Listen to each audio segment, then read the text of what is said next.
তার বক্তব্য শুনেছেন, অনেকে তার আগে অবস্থান দিয়েছেন। ক্যামেরা সবাই সেট করতে পারেন, কারণ হচ্ছে আমাদের জায়গাটা আসলে খুবই ছোট।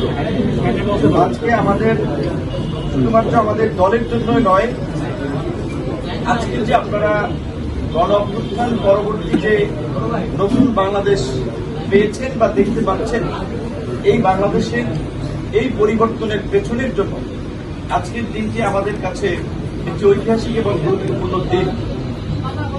মানুষ স্বাভাবিকভাবে অতীতের ঘটনা খুব সহজে ভুলে যায়, যে কারণে হয়তো সবার স্মৃতিতে নাই কিংবা অনেকে ভুলে গেছেন।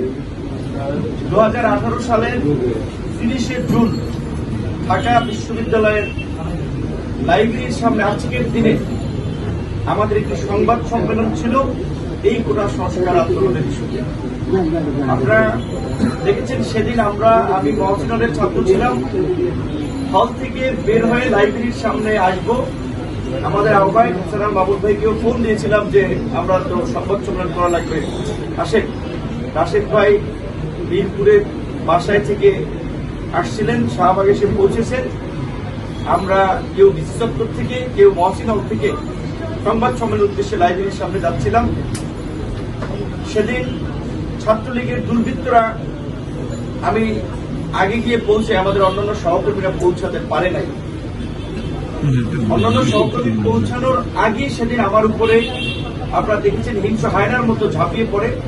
সেই সময় ছাত্রলীগ কেন্দ্রীয় কমিটির সহসভাপতি ছিলেন জসিমউদ্দিন হল, ঢাকা বিশ্ববিদ্যালয়ের জসিমউদ্দিন হলেরও শিক্ষার্থী ছিলেন মেহেদী হাসান রনি, চকবাজার থানা ছাত্রলীগের নেতা ছিলেন ঢাকা বিশ্ববিদ্যালয়ের ছাত্র মুন্না, বঙ্গবন্ধু হল আপনার ঢাকা বিশ্ববিদ্যালয়ের ছাত্র ছিলেন আলামিন সহ ছাত্রলীগের সেই সময়ের প্রচার সম্পাদক সাইদ বাবু সহ অনেক নেতৃবৃন্দ।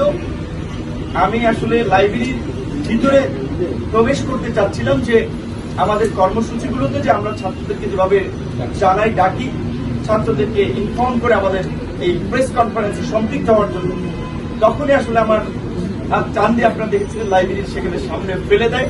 স্বাভাবিকভাবে ওরকম হিংস্র জন্তু জানোয়ারের মতো যেমনি ভাবে ক্ষুধার্ত আপনার হিংস্র জন্তুরা শকুন আপনার তার শিকার ফেলে ছিঁড়ে খাপড়ে খায়, ঠিক একইভাবে আপনারা দেখেছিলেন কেউ আমার পা টেনে ধরেছে, কেউ আমার হাত টেনে ধরেছে, কেউ জামা টেনে ধরেছে, কেউ প্যান্ট টেনে ধরেছে, কেউ জুতা টেনে ধরেছে, চুল টেনে ধরেছে। একটা বর্বরচিত হামলা সেদিন করেছিল এবং সেই হামলার প্রতিবাদে 2 জুলাই আমাদের শহীদ মিনারে পতাকা মিছিল কর্মসূচি ছিল। সেদিন আমার বাম পাশে আমাদের কোটা সংস্কার আন্দোলনের যুগ্ম আহ্বায়ক ফারুক হাসান ভাই সহ ইডেন কলেজের শিক্ষার্থী নতুনার রুমা, ঢাকা বিশ্ববিদ্যালয়ের বিজনেস ফ্যাকাল্টির শিক্ষার্থী সাফা লুবনা সহ অনেকে আহত হয়। রাজশাহীতে তরিকুল আপনার হাতুড়ি দিয়ে পিটিয়ে তার মেরুদণ্ড ভাঙে, এই বর্বরতা বাংলাদেশ দেখেছিল। এই রকমের একটা পরিস্থিতির মধ্যেও কিন্তু আমরা হার মানি নাই। ইতিমধ্যে আমাদের আন্দোলনের অন্যতম অনেক নেতৃবৃন্দ রাশেদ ভাই সহ বাবুস অনেকে গ্রেপ্তার হয়, আমরা হাল ছাড়ি নাই। সেই 30শে জুন হামলায় আক্রান্ত হয়ে 1 মাস বেডে থেকে আমরা ঠিক 1 মাস পরে আপনার 30শে জুলাই ঢাকা বিশ্ববিদ্যালয়ের শিক্ষার্থীদেরকে আবার আন্দোলনে ডাকার জন্য আমরা গিয়েছিলাম এবং আমরা বলেছিলাম যে ঢাকা বিশ্ববিদ্যালয়ের শিক্ষার্থীরা যদি সন্ত্রাসীদের একটা হুঙ্কার দেয়, তারা ক্যাম্পাস ছেড়ে পালাবে। আপনারা দেখেছেন সেই